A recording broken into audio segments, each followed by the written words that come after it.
Hello, everyone, and welcome back to the Bundesliga Show, brought to you by Over the Bar. We're back here after the winter break for our first Matchday review of the Rückrunde, so the second half of the season. Matchday 18 review coming in hot, and obviously we've got our weekly talking point, which we'll be going through, and a new little segment that we'll be bringing to you for the first time. So hopefully, if you guys enjoy that. Please do let us know, and of course, get involved in the live chat on YouTube. Mark, how are you doing this evening? Yeah, it's all good. I've got my Tasmania Berlin top on as well today. So yeah, of course, in preparation for yeah. But yeah, it's all good. Yeah, enjoyed another good weekend of Bundesliga action. So yeah, exactly, good man. And of course, our brilliant Bundesliga tops, Tasmania Berlin tops, are provided to us by the brilliant Bundesliga Boxes, who we are in partnership with this season. So if you want to go check them out, I think they've got a new set of boxes coming out fairly soon. So check them out on Twitter. Obviously, just search Bundesliga Boxes or go visit their website, and you can get yourself a fantastic mystery German football t-shirt. It can be anything from Bundesliga level all the way down to the kind of regional leaguers, and you get some absolute gems. So go check them out.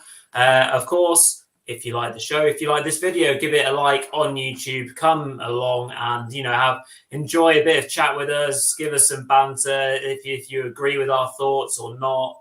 If you're watching on Twitter, just pop across and say hello. Obviously, you can't really do that on Twitter, but really encourage you to come watch on YouTube because it helps us a little bit more in that regard. And of course, if you enjoy what me and Mark are doing in general, please do click the red button and get yourself subscribed to the channel. So let's crack on with the show then, Mark. So we'll throw it over to you and let's go through the results of another excellent weekend of Bundesliga action. Yeah, for sure. Absolutely. We've missed it for the 3 weeks it's been away. But yeah, absolutely brilliant weekend. Starting on Friday night, we had the leaders, the halfway leaders, humbled at home by Gladbach 2-1. Moving on to Saturday, we had RB Leipzig smashing Mainz 4-1 at home. Then, yeah, an entertaining 2-2 draw between Leverkusen and Union Berlin. Then also another entertaining 2-2 draw between Freiburg and Bielefeld, where Bielefeld came from 2-0 down in that one to get a draw. Yeah, Hoffenheim continued their brilliant form to go third. They won 3-1 over strugglers Augsburg. Then, yeah, Rory's boys, you needed a win in this one, didn't you? But you didn't get it. It was probably the worst game by quite a distance of the weekend. Yeah. This one, a 0-0 draw away in Fürth, but it's still a point gained. You got to take it the positive. Then, yeah, what a thriller this was. 3-2 for Dortmund away in Frankfurt. Now, moving on to Sunday, and the games continued to come thick and fast. Yeah, FC Köln, they had a great first half of the season. They continued that with a 3-1 win at Hertha Berlin. And then, the 1-0 specialist Bochum got another 1-0 win over beleaguered. I like that word, don't I, to describe teams that are struggling. But yeah, very much a beleaguered Wolfsburg side, 1-0.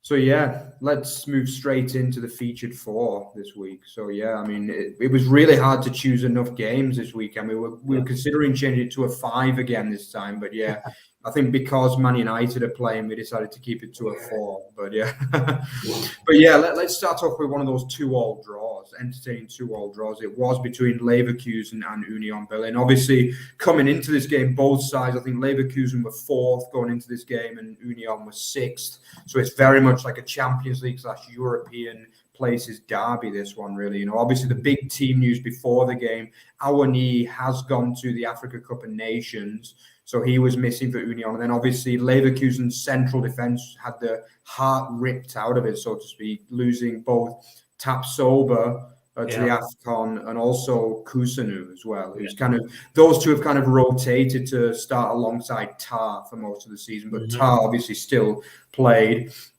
But yeah, I mean, obviously in the early stages of this game, Leverkusen came out absolutely firing, didn't they? I mean, they created 3 or 4 good chances in the first 10 minutes, really. Jonathan Tah headed wide from a good position. That man, Patrick Schick, one of the players of the season so far, he had a couple of good efforts, which were well saved by Luther. But then, yeah, the breakthrough did eventually come in favour of Leverkusen. It was some good build-up play between Paulinho and Diaby. Then Luther he did quite well, actually, to kind of palm the ball wide. But then that man, Patrick Schick, for me, this was like a kind of classic form players finish, really, this one. He made it look a lot easier than it was. And he just kind of side-footed it really, really hard into the top corner. It made it look easy, but it's not actually an easy finish, that one, to get it past the keeper and some of the defenders on the line as well. So that was 1-0 for Leverkusen. And then, yeah, the chances kept coming for the home side, really. Demir Bay had a couple of good efforts, well saved by Luther, and had a shot narrowly over. But then, yeah, pretty much with their first attack of the match, right on the stroke of half-time, Union got themselves level, like in classic Union style, really. They never give up, do they, that side? And it was a good shot from outside the box, which, I don't know, when I first saw it, I thought Herdetsky could have done a bit better with it, but actually it was quite a good save, yeah. Then he made another really good save, actually, from Prömel, who followed up the rebound, and then eventually Prömel did knock home the equaliser for 1-1. I think, to be honest, it was kind of lazy, lackadaisical defending, really, from the home side. I mean, they could have reacted a little bit faster. As I said, Herdetsky did make 2 saves before Prömel did eventually find the equaliser. But yeah, right on the stroke of half-time, with the first real moment of danger of the match, Union a level. And then I think the second half was also quite topsy-turvy, Rory, really. Yeah, it was, yeah. So obviously in the second half, early on in the game, that man, Max Kruse, having an impact, brought down a cross, used some good footwork to get off a cross/shot, not a bit of both. And Fromel was there again I think he had 4 Bundesliga goals before the weekend, and then, as you know, has kind of significantly increased his tally all the way up to the massive number of 6. So he's in there in the right place to kind of tap home and redirect the shot. So that's 2-1, and the comeback is complete. Very impressive, as per usual from Union. They're never out of the game, and regardless of the scoreline, they're always really strong. So that was very impressive by them to come back and get a 2-1 lead at the time. It almost went to 3-1. I think Max Kruse hit the bar. Beating Haradecky in nets, and obviously Leverkusen again started to kind of push forward a bit more, and there's the big man Jonathan Tah having an impact at the other end of the pitch, opposed to defending. He was up there, and he got on the end of a lovely cutback cross from Bellarabi, and powered home a header to make it 2-2 past Luther. And that's obviously, with not much time left, you think they'd use that momentum to go forward and maybe get themselves a winner. But it was actually Union who almost stole it right at the death, I think, through substitute Oscar Petre, I think that's how you say his name. Yeah. I think he's a former Leverkusen player as well. They went forward on the break, and he hit the post right at the end. So they could have easily stolen all 3 points, Union. And yeah, they're a very entertaining team to watch. Union, very competitive. They have their style and way of playing, but I think they're quite an adaptable team as well. Obviously, we've seen them add a bit more pace and power through the likes of Awoniyi and Geraldo Becker and people like that. Add a bit of a different dimension. So maybe they had to change up on this occasion without Awoniyi, and they'll have to do that as long as he's away. But they'll still be very competitive. Leverkusen.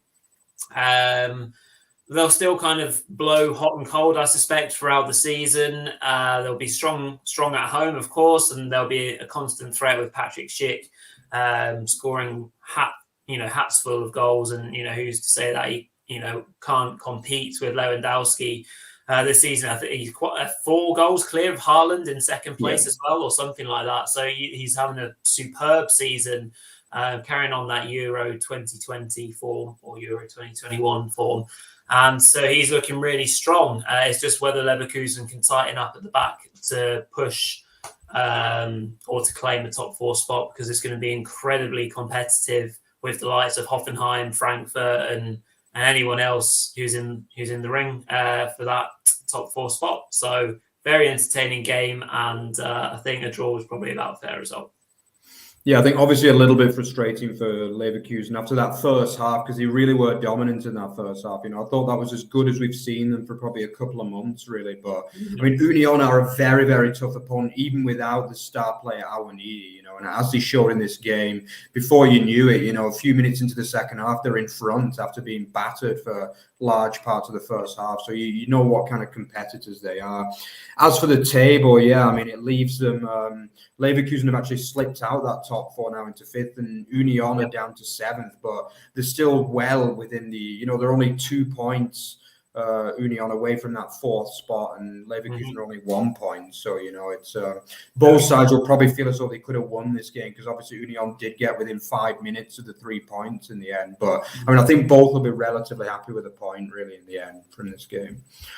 Okay, yeah. So let's swiftly move on to game 3. So yeah, this was a really, really entertaining. It was a Sunday afternoon classic, really. There could have been a lot more goals in this game. I mean, it was those boys, really, two sides that went into the game in form as well, because Hertha Berlin, obviously their last game before the winter break was a 3-2 win at home to Dortmund as well. So they were really buoyant. Obviously, the number of fans was reduced, which could have helped as well. I think there were only 3,500 in the Olympiastadion, which is... I mean, and absolutely, it's pointless even having anyone in, really, to be honest with you, because I think the stadium's like 80,000, 3,500 is like barely even anyone, really, and also, I've got to be honest, the pitch wasn't very good as well. It does get very cold in Berlin, very, very cold. I think probably the coldest city in Germany, and it showed in this game. I think they've obviously had a bit of bad weather over Christmas and the New Year, and the pitch wasn't in the finest of fettle, so to speak, going into this one. But didn't seem to affect Cologne at all, did it? Because they came flying out of the blocks. They had a couple of chances from obviously Modeste, who always is a danger, isn't he? Mm-hmm. Yeah, they had a header narrowly wide, I think, from Duda as well, which just went wide. Very, very... Some would say he should have scored, but it was a bit unlucky as well, because it looked in all the way, really, and just kind of dipped wide just before it was going to go in. But it didn't take too long before the goal did come as well. On 24 minutes, I think it was, the cross from the left flank coming straight in, put it on a plate, really, for the brilliant Modeste, who doesn't miss those, does he? For his 56th goal, Bundesliga goal for Cologne, which is like a massive number, not this season, but overall during his time for the club. So he obviously is a club legend there. And then just a few minutes later, it got even better for Cologne, didn't it? I mean, this one was, you could say it was a maybe slightly scrappy defending really from Hertha, but it came out to Duda and he kind of hit it through the bodies.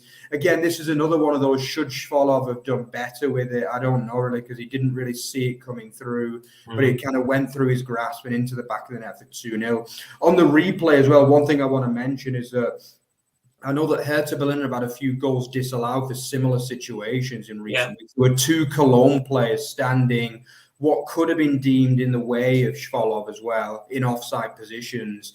Hertha have been done twice with these, actually, but in this case, Cologne got away with it. So, that's one of those, really, isn't it, where you got to question the rules have got to be a bit clearer on that for me, really. When is someone in? For me, I'd just give all of those goals. I think it was correct to give it, but obviously Hertha will be cheesed off because they were done a couple of times in the back end of the first half of the season with those kind of efforts, But then obviously it's also worth mentioning, really, the only big chance for Hertha in the first half was Maulida, who came in for Jovetic, who was injured, and Belfodil, who failed a COVID test, which was unfortunate, obviously, for Hertha. But he went one-on-one. I think it was actually at 0-0 as well. Yeah, it was probably the only chance, really, that Hertha had in that first half. But Maulida went one-on-one. It was actually a really, really good save from... Actually, Timo Horn is not starting as well at the moment, incredibly. Yeah, the young goalkeeper, what's his name again now? Schwab, I think. Schwab. Yeah, Schwaber. Wow. Yeah, the young keeper, he did really, really well in the first half of the season. He was brilliant again to save at 0-0. But Cologne did go in at 2-0 up at half-time, and you're just thinking they're going to coast through the second half, but it didn't turn out like that, did it, Rory?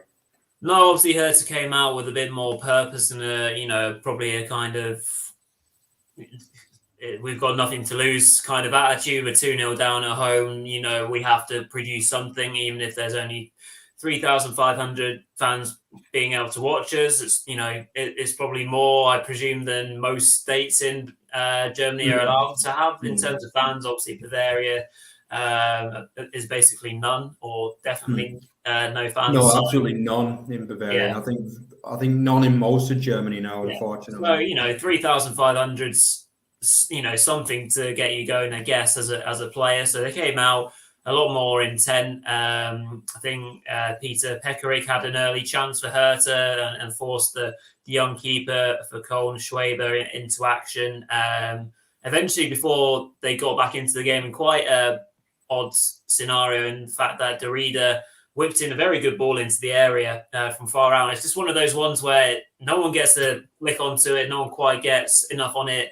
The keeper's not sure about it, and it just ends up curling all the way in. So obviously it did that and gave Hertha a bit of a lifeline. And I think, again, from there, you kind of expect the team that's just scored the goal to kind of really press forward. And, they had a bit of pressure, but unfortunately, Köln were strong enough to see it through. And then the result was almost put into no doubt from the fact that I think it was Nicholas Stark produced an incredibly terrible back pass for Cholou in net. And I think he just about kept it out by saving it. But obviously it was a back pass, so he saved it with his hands. So the referee gave an indirect free kick, basically on the six-yard line, the thing, more or less.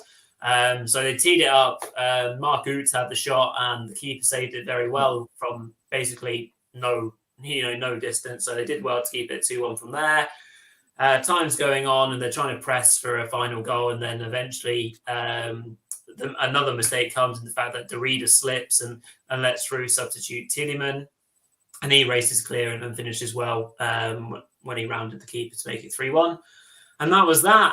Obviously, FC go marching on. They're looking, completely different outfit. Of course, they do to last season. Amazing turnaround in the short time that Baumgart, the head coach, has been at the club. So impressive. I love the way that he manages the club. So much enthusiasm, so eccentric, like we were talking about the other day, Mark. So that's all very impressive.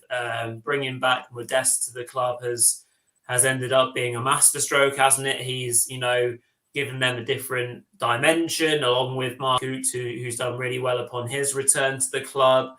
And the intensity is there, and they believe in what they're doing. And obviously the table doesn't lie. They're sitting in 6th place right now. Positive goal difference. And can they hold on? Can they keep on going and finish off in the top 7 or better? Who knows? So, all credit to them. They look a real unit right now. And, any team that's playing them will have to play out their skins to get 3 points. And unfortunately for Hertha, they weren't able to replicate the same kind of intensity, a couple mistakes, couple key players missing. Obviously, as you mentioned, Mark, no Jovetic or Bedford, big kind of loss, especially when you've got our favourite David Selke starting up front. So, a couple of things transpired against Hertha. I don't think they'll be overly worried, as long as they kind of bounce back pretty quick. Interesting game and a really well-deserved away win. Yeah, I mean, obviously also Piotek as well, who probably would have come into the game. He ended up joining Fiorentina just a few days before on loan. So, I think it was one of them, really, just didn't up front, especially. I mean, I think new coach Korkut knows really that partnership of Selke and Maulida doesn't really work, and they were before this week 4th and 5th choice, in all honesty, in those positions. So I mean, it was one of them, really, fair. So I don't think they were terrible in the game, but Cologne were definitely better and deserved the win. But as you say, I mean, what Baumgart has done at that club, and the German commentator called him the Baumeister, which I thought was a nice name. It means like the master, it's like, and he's like an absolutely class manager. He's just, it's almost like he's the perfect manager for that club, because, Cologne is known to be like a kind of eccentric city a little bit within Germany. And he's like, the fans love him. The players clearly love him as well, which is just something that was completely missing last season, wasn't it?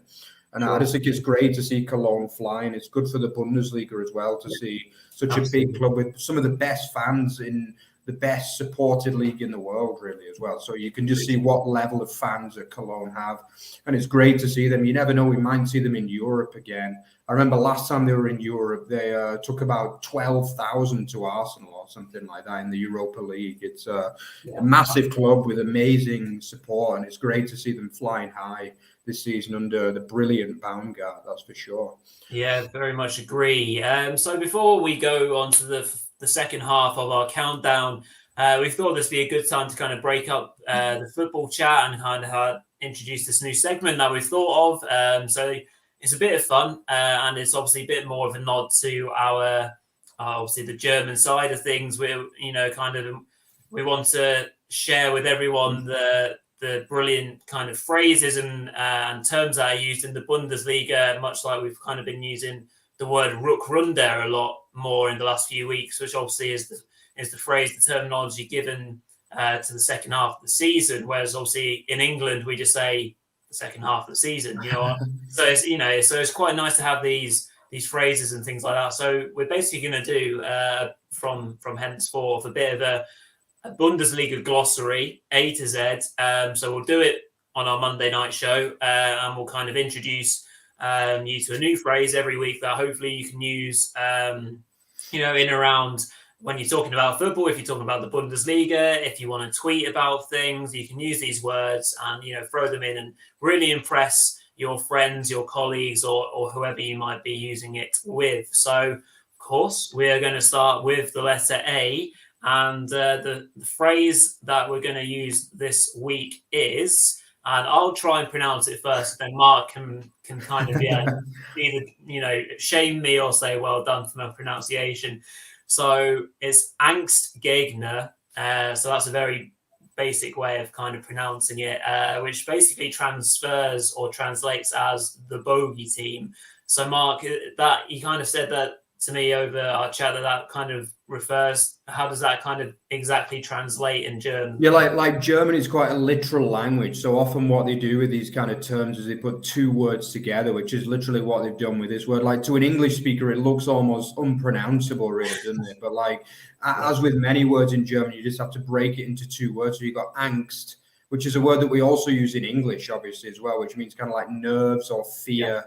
Yeah, it actually comes from the German language, that word, and it means the same in German. And then Gegner is opponent, literally. Right. So it means like fear or nervous opponent. Yeah, so you can kind of get what it means, really. A team that they don't like playing or they get nervous against or that they fear playing, So, yeah, it's quite an interesting word, really, yeah. But it definitely applicable. Sorry. Yeah, I was about to say, very applicable to one of the games that we're going to cover in a minute, actually, which kind of perfectly leads us on to our second half of our countdown. So you can very much apply Angstgegner to one of these games that we're covering. So that's our first one of this season. Let us know if you think this is a cool idea. Try and use it if you can do it in the next few weeks. If you can think of some appropriate matches to use it. So there you go, Bundesliga glossary, A to Z. First outing, so very good. Mark, what do you reckon about my pronunciation? Do I need a bit more? Yeah, it was a good start. I'll give you 7 out of 10 for that. All right, it was a starting point. Good stuff. Yeah. Right, back over to you, Mark. Let's count down 2 and 1. So, let's talk about the Angstgegner game. Yeah, absolutely. I mean, it was that game, wasn't it, between FC Bayern Munich and Gladbach? Yeah, I mean, what a statistic it is, really, about Gladbach's record in Munich, not just in Munich, against Bayern in general, I mean, if you look at this season alone, the first game of the season, they get that 1-1 draw, which, again, we talked about it a few times, but they could easily have won that if a few decisions went their way. I think they were the better side in that game, especially in the second half. Mm-hmm. Then, obviously the famous 5-0 drubbing as well in the Cup, which famously knocked Bayern out. I think the next round of the Cup is in 10 days' time or so as well. So it'll be interesting to see what happens with that. And then obviously not only that, to follow it up with another 2-1 win in Munich as well, it's just massive. Yeah. And that obviously goes back to the record that the Gladbach have over Bayern. They've taken more points off Bayern than any team, I think, ever in the Bundesliga. It's just incredible. And then also, I think how many at home, the record is mostly at home, but this was also the third win in 11 trips to Bayern, which is a lot better than what most teams get, But at home, I think they've only lost 1 out of the last 6 as well against Bayern. So they do have a really good record against them. They love playing them. And they showed it once again here, Obviously, I think we've got to mention the team news in this one. This was quite controversial that the game went ahead. Yeah. And I know that quite a lot of Bayern Munich hierarchy, especially Nagelsmann, were far from happy about the fact the game went ahead. Sven Ulreich as well was also really fuming too, which surprised me a little bit because he actually profited from the situation because obviously Manuel Neuer was one of the players to test positive for COVID. Therefore, Ulreich did come into the game. But at the end of the game, he was going mad to the media saying like it's a joke, it should have been cancelled and things, which surprises me a little bit. But I guess that's what happens when you lose, And obviously a few other key players missing as well. Kimmich, Coman as well were missing. Who a few other names I missed there, Rory? Yeah, I think that Goretzka was injured anyway. Alphonso Davies, I think, tested positive during the week, but I can't remember if he actually played Davies or not. But so they're missing 9 players, first teamers through injury or COVID, basically. So. Yeah, it was tough for them. I think they ended up fielding their youngest ever player as a substitute. A young player who just turned 16. I forget his name now, so I must search it out. It was Paul Vanna. That's the one. He was only 16. He looked quite good as well when he came on, didn't he? He had a few dribbles, obviously. But by then it was already kind of too late because the game. Obviously, I think the key players that don't usually start were obviously Tillman on the wing. Obviously. And then obviously Mark Rocker, who, to be honest, every time he plays, they seem to lose, to be honest. He doesn't have a good record. I'm pretty sure he started when they lost to Augsburg, the last game they lost as well. And I think maybe even against Frankfurt. He doesn't start many games, that's for sure, the central midfielder. But it doesn't seem to be, if there's a word for bogey player, then, maybe Mark Rocker is the player for Bayern by the look of it, Although he probably won't thank me for saying that. But Lewandowski with a really, really good goal, actually. The game started absolutely fine. The big man started. Usually, if they have Lewandowski, they don't have any problems. And he smashed them a really stylish goal, actually, on the turn. Smashed it past Sommer. But then, kind of out of the blue, really, the game just turned on its head, didn't it, Rory? Yeah, massively. So only about 10 minutes later after Lewandowski's really good goal, a bit of probably Bayern from last season, some poor defending really, which has been for the main kind of beating out of them by Nagelsmann. But poor clearance, which led perfectly for Florian Neuhaus to volley in a chance from 10 yards out and went under the keeper Ulreich to make that 1-1.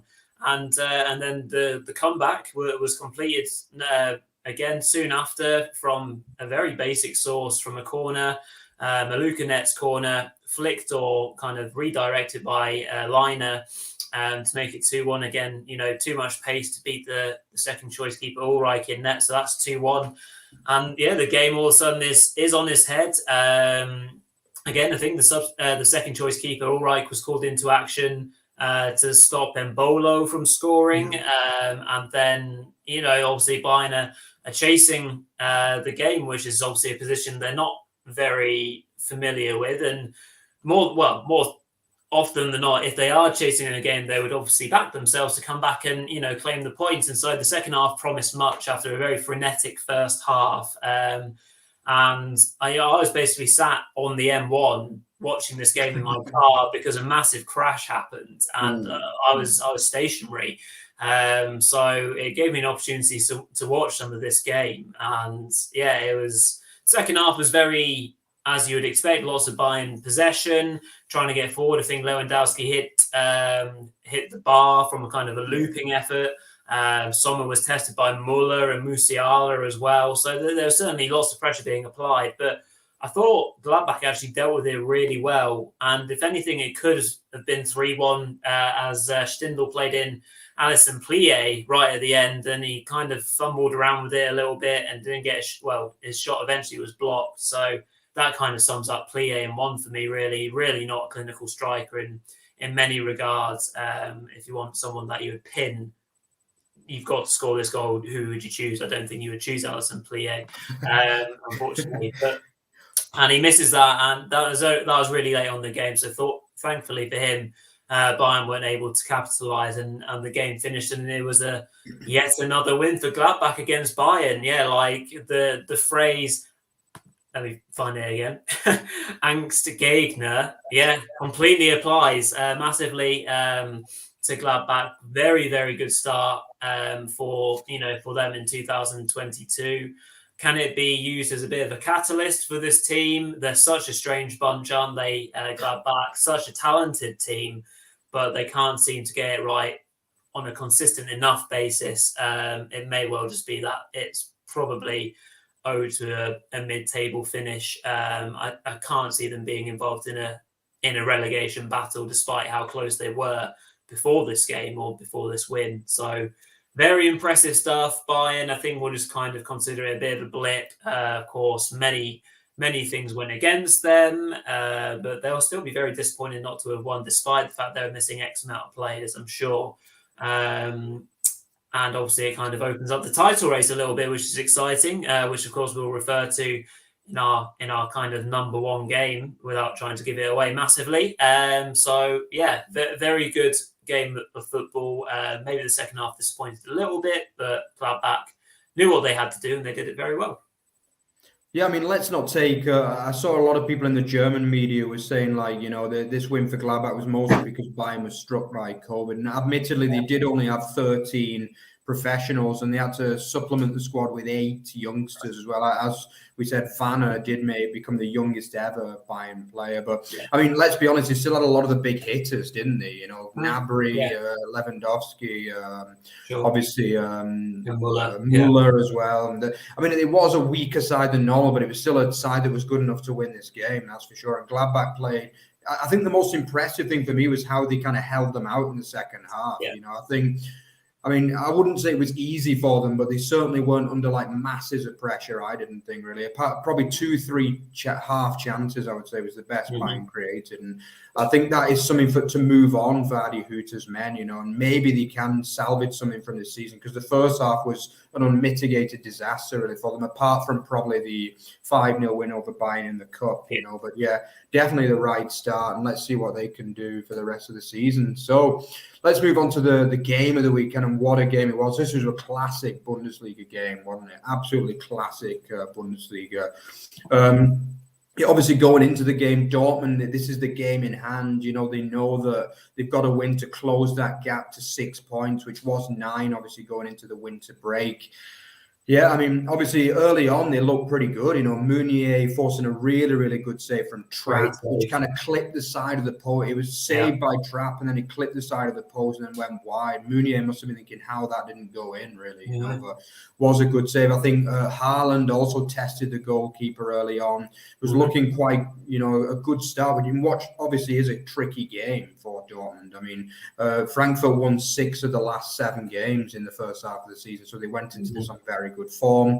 But then really from probably the first big chance, really, Frankfurt took the lead, and it was that man, Raphael Borré, who, I mean, he really is starting to look a player now. I think we said in our predictions early on in the season, Rory, that it might take him 10 games or so to get going, and that seems to be roughly what it did.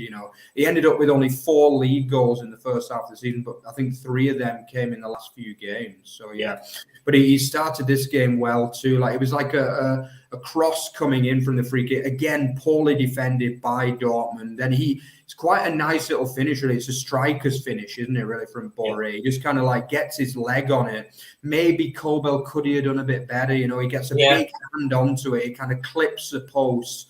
But this time, unlike for Dortmund with the Meunier outfit, it goes into the back of the net. So it's 1-0 to Frankfurt. And you're thinking, typical Dortmund with their defence, really. And then it gets even worse as well. It's a great ball in that classic Kostic cross, it's a beautiful thing to watch, really, isn't it, with that left foot, really, when he kind of skims it across the box.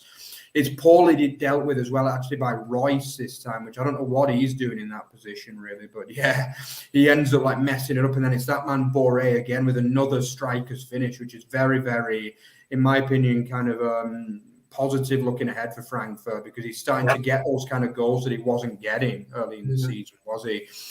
Then, so it's 2-0, a double from Raphael Boré. And then they even have a chance to make it 3-0 as well. It's another great ball across the front from Kostic, which is actually it's Ndicka. I don't know why he's so far up the pitch at 2-0 up. But he kind of, it's coming in very, very fast. And he does get a good connection with it. And it smashes the post. If it's literally like half an inch to the other side, it goes in, doesn't it? It's 3-0 at half time, but it wasn't quite to be.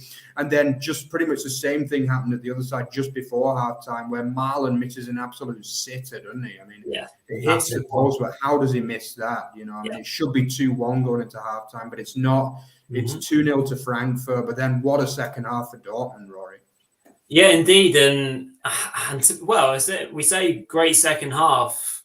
Probably just a great 20 minutes, really, because up until that point, they were blowing and blowing and they couldn't knock down the Frankfurt wall. And if anything, Lindstrom should have added to Frankfurt's lead, as I think he nutmegged Emre Can and then smashed the shot straight at Kobel. So, it could have been. But, on 70 minutes, the one time that Haaland was actually able to get the ball into feet and use his strength, because up to that point, Hinteregger was just smashing into him time after time after time, being really, really aggressive. And that was working, generally speaking. It was frustrating Haaland.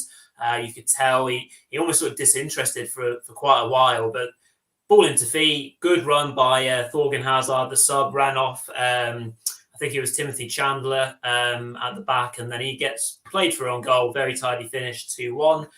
So the comeback is on with 20 minutes to go. And again, it was getting late on and it was looking like it was not forthcoming. But a lovely ball in from Thomas Meunier, which, of course, is his speciality, a great crosser of the ball. And England's finest, Jude Bellingham, was up for that cross, and a really good header.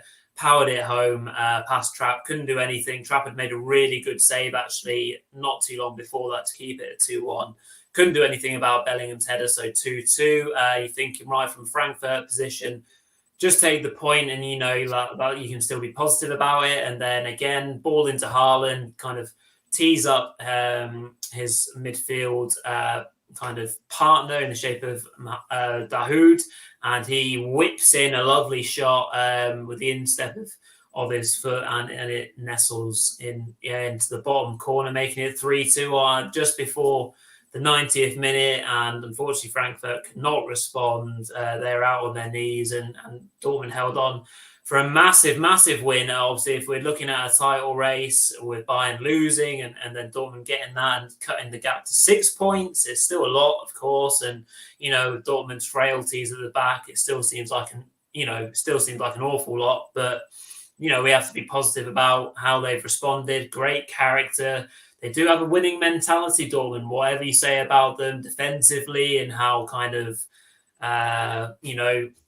fragile they can be at times. They do have this way of coming back in games, and you always believe that they will do that. I just feel so sorry for Frankfurt, because up to 70 minutes, their performance was superb.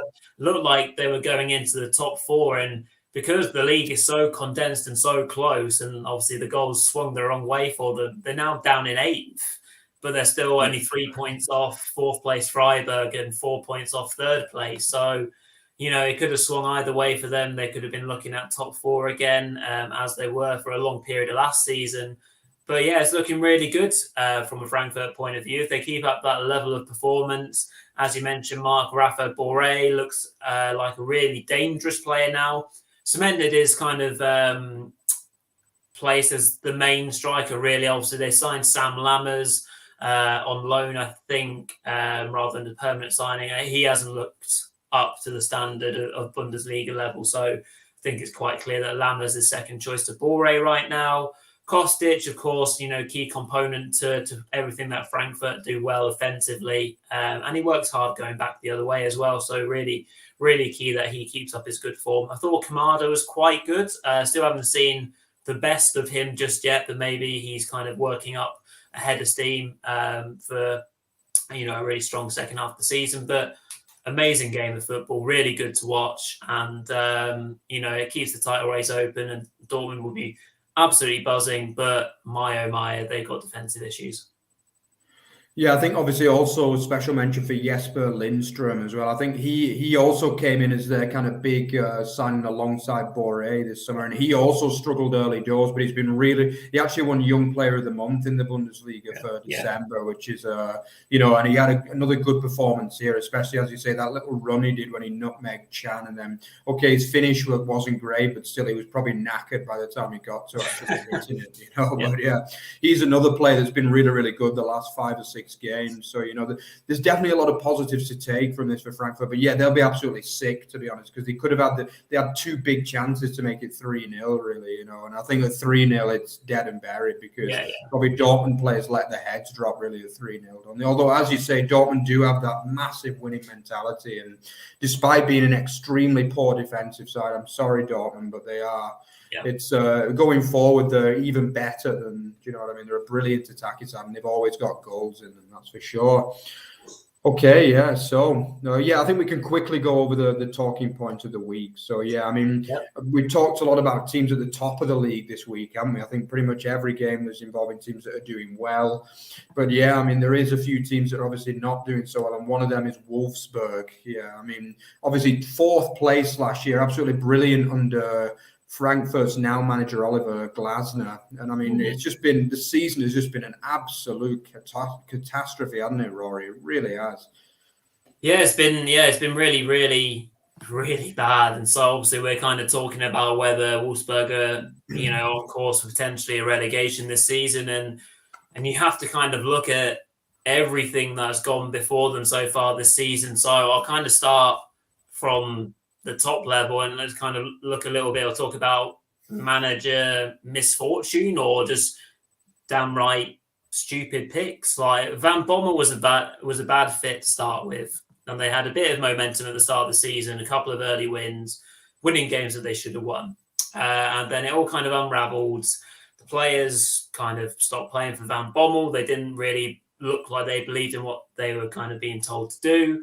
Weghorst's form has dropped, and they weren't really scoring goals. And then, of course, they decided to make a change, which is absolutely fair enough, and it usually gives you a bit of a bounce. And at that point, you really thought that someone experienced would, come in and kind of steady the ship. But the next appointment of Florian Kohfeldt, and I know we don't like to bash people on this show, and it's not what we're about, but those 2 managerial decisions are, they're the baseline, surely, Mark, of why they're struggling so much, because these 2 managers, for a Wolfsburg team who are usually in around the top 4, just aren't simply good enough.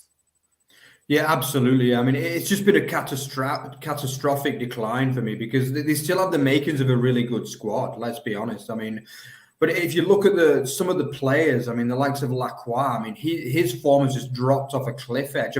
we don't know whether maybe he wanted to move. I think Dortmund were linked, maybe even I think maybe even PSG were even linked a little bit at some point. Yeah, he obviously had a brilliant season. I think he made pretty much everyone's team of the season last year, apart from the official Bundesliga guys. But I think he was brilliant last season, and even the likes of Casteels was also brilliant. This year, he's just been not that great at all. He's not been making those big saves. He's not commanding his defense. And I think since Kohfeldt has come in, another problem has just been the massive rotation, like every week, It's just like, I don't know what's going on. I think one thing I've got to be honest, I've got to defend both Van Bommel and Kohfeldt for is the fact that Xaver Schlager is still injured. And he probably is their best player overall, really. He's the one that makes it tick. I think Rory made your team of the season probably rightly last season. He was brilliant. He's a box-to-box midfielder. He can do the defensive work. He carries the ball forward. They have been missing him, I think, since he got injured at Hertha Berlin, which I think was the 3rd game of the season, or even the 2nd game. And they haven't looked the same since then. But at the end of the day, they have got resources. They did bring in some good players as well, the likes of Frank, who hasn't done it at all. I just think, I mean, Waldschmidt has also been very, very poor, despite like he was seen as quite a coup for them to get him from Benfica. Yeah. But it's just been probably, aside from the Nemecha brothers, I wouldn't say any of their summer signings have done well, really. Bernalv as well, they got him from Cologne for 10 million euros. I think he's been poor. Like a lot of, but as you say, it all stems for me. There's probably two reasons. I would say the first one is Schlager, because clearly he was more important than probably what we even initially thought. I would say. Yeah, massively. And the second thing is just the managers just aren't good enough, in my opinion. As you say, they didn't have the caliber to take on a squad of players with the ability that they do. Kofeld, you can't reward failure with success at the end of the day. And like Kofeld should have been getting a job in the second league at the end of the day. Because after what he did with Werder Bremen, at the time they were the longest standing team in the Bundesliga, and he pretty much single-handedly got them relegated, let's be honest. And you can't reward success with failure. Failure with success. And I mean, this is a good job. Wolfsburg is probably in the top 8 best jobs to get in the Bundesliga, and for me, he was never good enough for that level. And what we saw from him at Werder was never really made me think, he's a top manager, and what we've seen at Wolfsburg has been a disaster really since he took over. Yeah, I mean, again, looking statistically at Wolfsburg, so, I mean, as you mentioned, Schlager massive, and the direct impact of that is that Wolfsburg have covered the least amount of ground in the Bundesliga out of all 18 teams, and you think about that box-to-box midfielder that they've lacked, Schlager probably makes up so much more ground for them because he does that job. So that, that's a very interesting statistic looking at that alone. I think we've mentioned it a few times statistically as well. It adds up. Discipline. They've been really poor discipline-wise, getting lots of yellow cards. So the second highest amount of cards in the Bundesliga so far this season. We saw in the Champions League as well. Silly red cards have really kind of hindered them in big games. Lack of goals, of course, relying on Weghorst hasn't really been working. The Metch has come in and done well, so that's one positive, I guess. So looking forward, other than a game that I think they're playing 30 in a couple of games' time, they've then got a run of games against the likes of Hoffenheim, Frankfurt, Union Berlin. And if they don't make a change of manager or style of play or something, then teams below them are picking up points. I know I was disappointed to see my team, Stuttgart, not beat Fürth and, go further up. But Bielefeld getting a good draw. I know that was basically because of 2 mistakes actually from Freiburg standing keeper. But, Bochum obviously beat them at the weekend. Hertha, looking stronger at the moment. So, I mean, let's just answer the question straightforwardly. So, Mark, let's look forward. Nice kind of tangible question. Will Wolfsburg will they be in the bottom 3 then by the end of the season? Yes or no?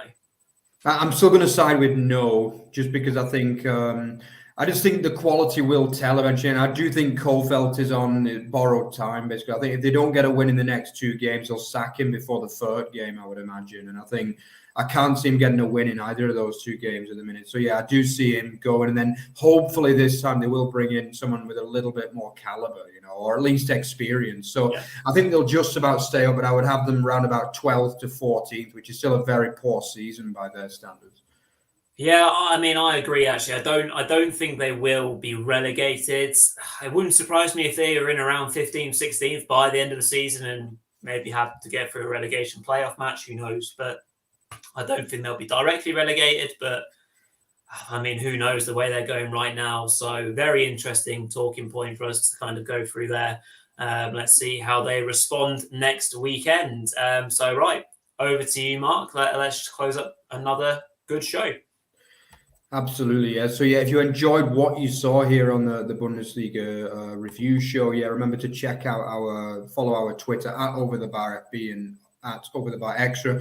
We're also trying to get people to kind of we know we get a lot of people viewing on Twitter.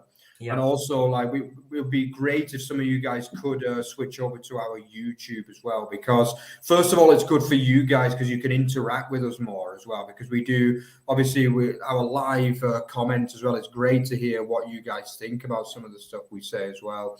We've not had a great number of comments tonight, but often we do get really, really good live streaming there with a lot of people sharing their ideas, but also because it also obviously helps us on the the numbers and things like that, and it helps us to put a bit more stuff out there for you guys. So yeah, if you could, it'd be really helping us. If you'd switch over from the Twitter feed over to the YouTube, that would help us massively.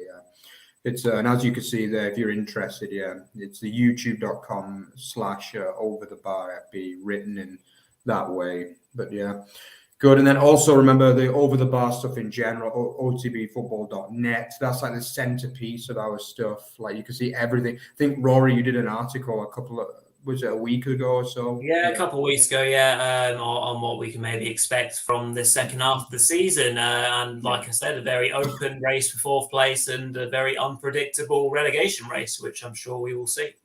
Yeah, and now a newly born title race as well, after this weekend for sure, Yeah, but yeah, that's everything for this week. So yeah, I guess we'll see you guys again on Thursday when we'll do our prediction show. So look out for the time on that. It should be around about 8 p.m. UK time and 9 p.m. Central European time. So yeah, we look forward to seeing you then, guys. All the best. Bye-bye. Cheers all.